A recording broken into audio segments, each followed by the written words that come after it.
On a busy Saturday, we can get about 20,000 people Wow. come through. It's a theme park. Yeah. Tim, probably a big leap from when you started out in the early 80s.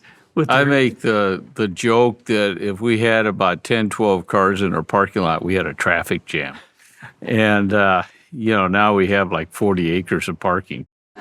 I'm Guy Raz, and welcome to The Way Up, presented by Square, a new series where I sit down with entrepreneurs immersed in the day-to-day of building a business.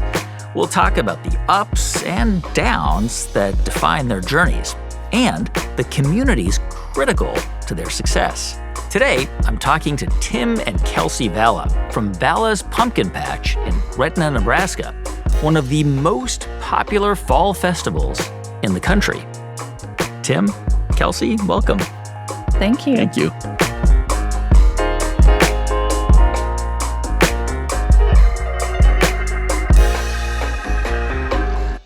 So you graduate college in the late 1970s, Nebraska Wesleyan. Right. It's in the middle of a recession, and you can't find a job. So Right. I guess you decide, well, I'm going to make up my own. What did you do?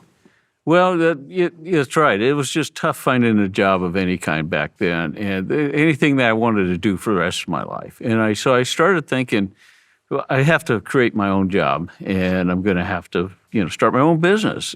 It just happened that I went to a library, and there was an article in a magazine about, you pick strawberries. And the reason it interested me is because you didn't need a lot of big equipment compared to most types of farming. You can get by with it was a high-value crop, so maybe, 10, 15, 20 acres. There's smaller tractors, equipment, and everything. So you decide, I'm going to find a bit of land and plant strawberries, Right. and then it'll be a U-pick farm. I don't have to harvest them. People can come, pay me to pick them. It was, I think, 17 acres originally. Yeah, like that. right. Well, it was like 10 acres of strawberries that first year. This is in Gretna, Nebraska. So you have this first season. You plant strawberries. People come. They pick them. Right. It does pretty well. And from what I gather, kind of on a whim, you also just happen to plant pumpkin seeds that summer, thinking what? And again, I didn't have any business experience either. So I didn't, not only just agriculture or farming experience, I didn't have business experience, but I figured out there's a thing called cash flow. That's kind of important if you're in business. And I thought, well, strawberries are only, you can only harvest them in the spring for a short period of time. And so I was growing other vegetables and doing, like farm markets and that kind of stuff. And so I grew some pumpkins. The first year I grew exactly one pickup load of pumpkins, and it was just one of I put in green beans and peas and okra and, sweet corn, obviously, tomatoes, pepper. So I sowed the first year was out of my pickup truck in town. The second year I made a mistake. I grew too many pumpkins, and I didn't realize it till, about first part of September. And I went out and said, man, I got a lot of pumpkins. I don't think I could sell all these off the back of my pickup truck. And I thought, well, I had people that spring come out for U-pick. I thought maybe people would U-pick pumpkins. I really didn't have an idea. Didn't know anyone else who was doing it, but I thought it sounds kind of fun for a family. I put an ad in the paper, and to kind of get people to come out, I offered hayrack rides out to the pumpkin patch. Hayrack rides on your tractor. I was like the only employee, basically. I had some help, but not a lot. But I talked to almost every single customer, just me and them, and I'd weigh the pumpkins or weigh the strawberries and, show them where to go. Drove the tractor out to the pumpkin field. I did everything. The thing I learned was, like, with U-pick strawberries, it seemed like there was a little more negativity. People enjoyed coming out to the farm, but it wasn't a family thing as much as, in the spring. And you got to crouch down. Yeah, it was like that. I don't know how many times I heard that their back hurt. With the pumpkins, I'd never heard that. No one complains about bending over to pick up one or two pumpkins. The kids came out, and, the looks on their faces, and you could tell the parents were just, you brought a lot of joy to the parents, because they were experiencing the getting out to the farm and actually picking a pumpkin out of a pumpkin patch. And it was like we got so much positive feedback. There was a huge difference between the two crops. And so I learned right away, I'm going to concentrate more on the pumpkins. And I thought there was a lot more potential, and I was right. So you basically pivot to pumpkins, Right. Seasonal again, it's the fall. Obviously Halloween, Thanksgiving. But you realize that this is actually, from a business perspective, the way to go, right? But we should put this in perspective. I mean, this was still very small. You were probably, I know your wife, Jan, was a teacher. Right, a school Psychologist. She was probably bringing in income to help. She was also raising 3 kids, working full time. And, she was very talented, and, we never would have been able to do it. And I know you ran this thing pretty much on your own for a long time until 1991. You managed to convince Jan, I think, at that point, to join you. It was too hard to run alone. Right. I think that was a game changer. Oh, it was. She had a full-time job with benefits and retirement and all that kind of stuff. And to cut that all the way off and depend on this business was a big decision at the time, but it was the best decision we could have made. I think you told her, look, if it doesn't work, we can sell the tractor. Right. And that'll pay our bill. I never did plan on selling a tractor, but she felt better when I said that. So, Kelsey, you and your sisters grew up going to the farm, working on the farm, watching your parents run this business and grow it. What was that like to see that happen? Oh, I had a great childhood. I loved growing up right on the farm. I'd have friends come over and we'd run around and explore the farm. I think, my parents set a really great example of just hard work and, working together. And, I was able to see all that and see the progression of the growth of the business. And my mom would interview all of the seasonal staff individually at our kitchen table at home.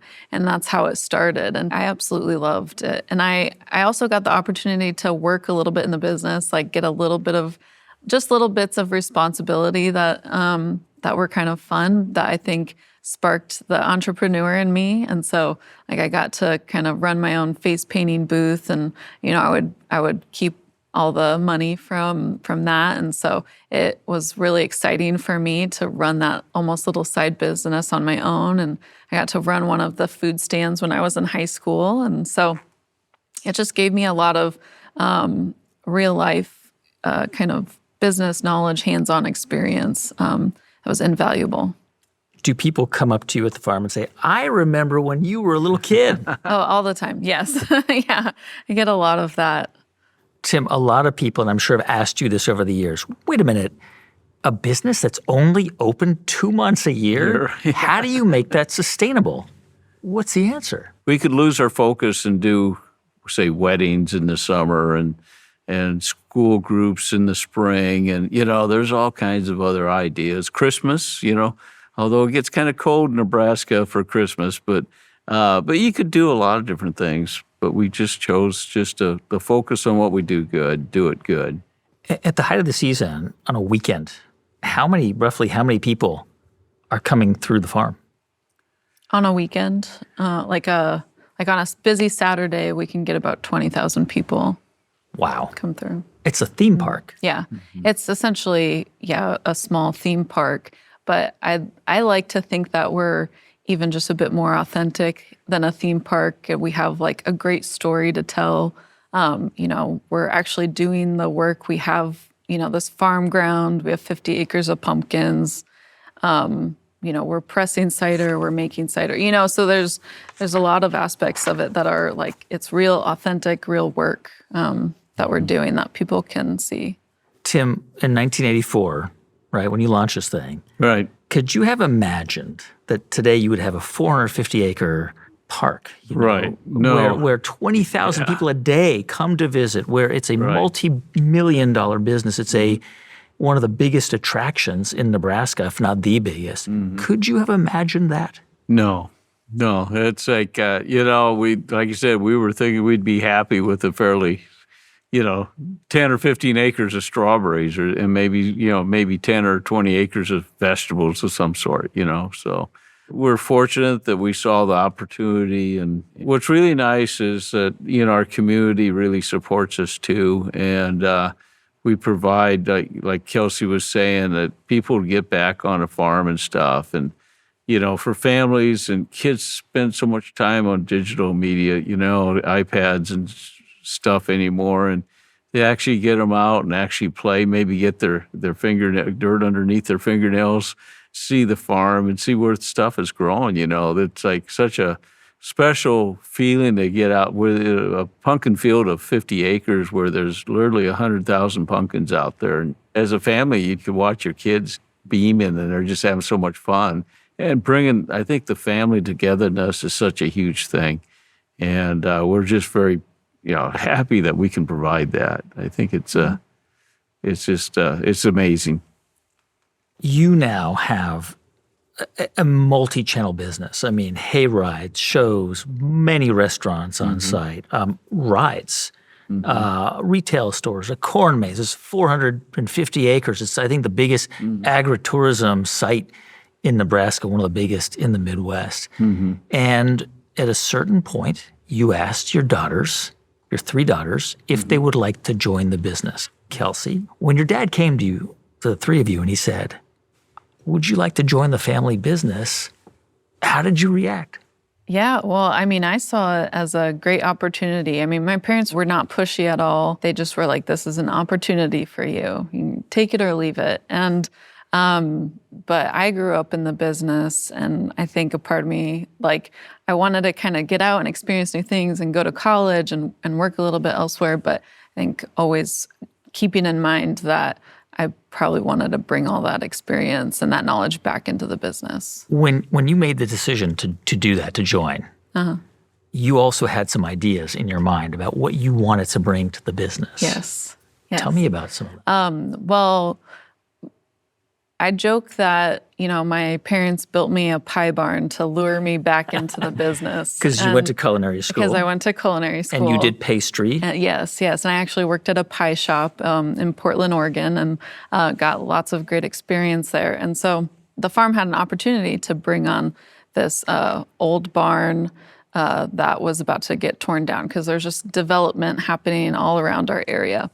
And so this beautiful old barn was going to get torn down, probably built over 100 years ago. And we were asked if we wanted to bring it on our property. And so we brought this barn on our property, and we built it into a big pie kitchen where people can watch bakers make pies, and then they can get some food and sit in this beautiful barn. And it's kind of this relic, this historic relic that we've been able to preserve on our property, which is really amazing. On a given day in season, how many pies are sold, roughly? Oh, gosh. On a given day during season, probably about 1,000, I'd say. Wow. Something That's like a lot that. of pies. We also do pot pies, and so we sell a lot of pot pies as well. And then, what's amazing about your business is it seems like it's constantly growing and you're expanding and experimenting. One of the things that you wanted to experiment with was cider. You grow apples. Yes. And hey, we've got apples. Let's do something with them. Yes. Yeah, so we planted an orchard, about 40 acres of high-density apple trees.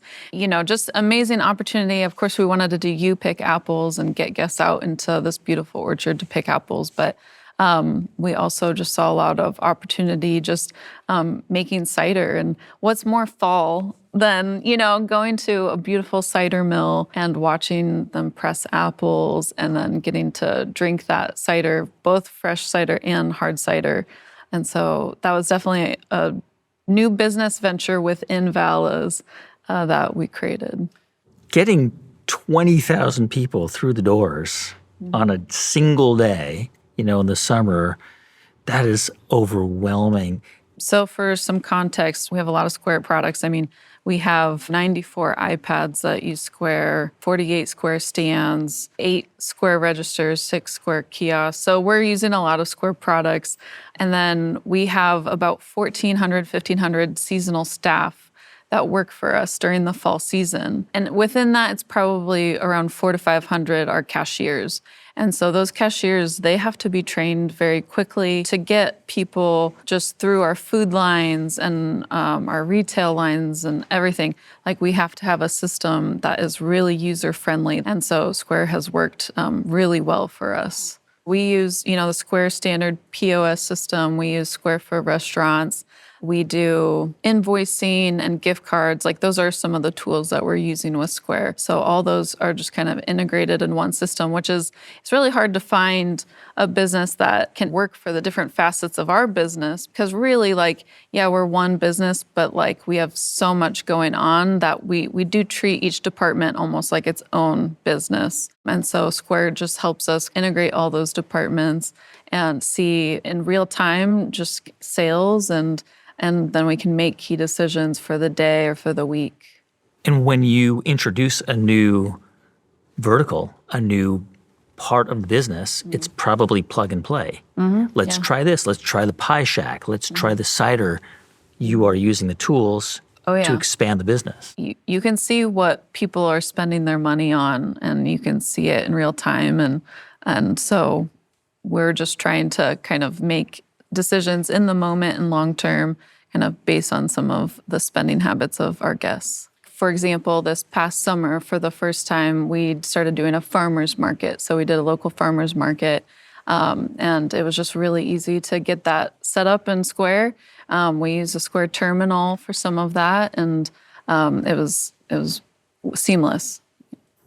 Tim, probably a big leap from when you started out in the early 80s. I make the joke that if we had about 10, 12 cars in our parking lot, we had a traffic jam.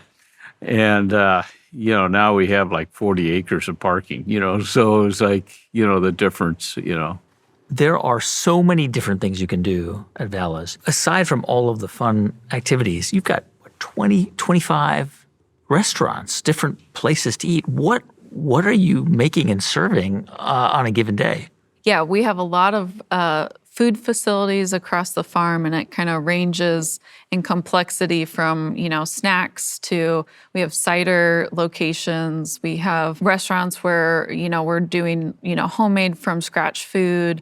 It definitely is a wide range of different food items and complexity and staff and training that we need to run our food and beverage facility. Sit-down restaurants, you've got sort of fast casual restaurants all on the farm. And that is an enormous operation. It's a complex business in and of itself. We're probably one of the biggest restaurants in Nebraska, and we're just open for those 2 months. It's amazing.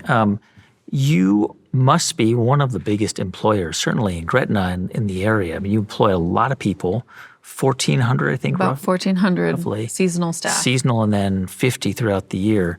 That's a huge responsibility. Yeah. It makes you an important source of income and ways for people to raise their families in your community. It must be a pretty gratifying feeling to know that so many people gather around this place. Yeah, we are so fortunate to have such great staff. And I do think that our staff has been one of the keys to our success over the years. My mom and dad couldn't do it on their own, and we just throughout the years have, grown and gotten more and more staff. They've always been very naturally friendly and great staff. And then I think they really buy into who we are. They understand, our purpose and our core values, and they know us as a family. And I think that gets them to really just understand who we are and kind of the experience we're trying to have for our guests. And so, we're all about hospitality and creating magical memories. And that's, we're kind of drilling that into our staff a little bit. Like, hey, this is really important to us. This is a big part of our success that, guests come back year after year because they have magical memories that they create out here. There are guests who grew up going there as kids who are bringing their kids back now. Yes, exactly. And I love hearing those stories of families will come up to me and just be like, we've been coming out for, 25, 30 years. We never miss a year. We moved away, but we fly back every year, and we're bringing our kids and grandkids, and I absolutely love hearing that. I know that Jan, your wife, your mom, passed in 2021. She was sort of the unsung hero of the business and really kept the engines going. And there's some beautiful videos of the two of you and the story of how she really helped you grow that business. Neither of you could have known in 1984 when you just kind of started this side project that you would be building a multi-generational family. Right. It was real rewarding that it's grown like it has, and we've done what we did. Yeah. Tim, you started this thing 10 acres, then 17 acres, now 450 acres. I want to hear from both of you because we've got the founder and the next generation. Where do you see Valas in 10 years from now? And same to you, Kelsey. We're in the same category as major theme parks and how they do $50 million or $10 million roller coasters and stuff like that, where, we probably won't do those kind of roller coasters, but the thing is that they're always adding, and reinvesting into their business. And that's a key thing for a business like ours. Kelsey, you have had and continue to have the opportunity to really experiment. I mean, the pie shack was an experiment. The cider was an experiment. And, the possibilities are kind of limitless. Yeah. What do you imagine this to be? You're going to be... Yeah, there's a lot of opportunity in this business. And we visit a lot of other agritainment farms around the country and around the world. And every one of them is unique and has kind of their own direction and way that they're adding agriculture into kind of an experiential place for people to experience. And so there's a lot of growth in the Gretna community, and there's a lot of Omaha expanding out to us, actually, and there's so much development, and there's houses going up around us. And so, we've talked about doing a year-round restaurant, something that would complement the business, or a year-round facility where we can feature the cider. And so we have no specific plans for that yet, but it's definitely something that, we're looking at the opportunities. Kelsey, how does it feel to be carrying on your mom and dad's legacy? Oh, yeah, it's definitely an honor to be able to carry on, a business that started out very, humble beginnings and kind of grew to where it is today. I just take a lot of pride in it, and it's something that, I want to carry on for the sake of our community, and all the employees that support us and all the families that come out each fall and build their traditions around us. And, it's something that I hope me and my sisters could carry on for another 40 years and pass on to our children. Tim, Kelsey, thanks. Well, thank you. We appreciate it. Thank you. I'm Guy Raz. You've been listening to The Way Up, a series presented in partnership with Square. On our next episode, we're joined by Pete Mulvihill, the co-owner of San Francisco gem Green Apple Books.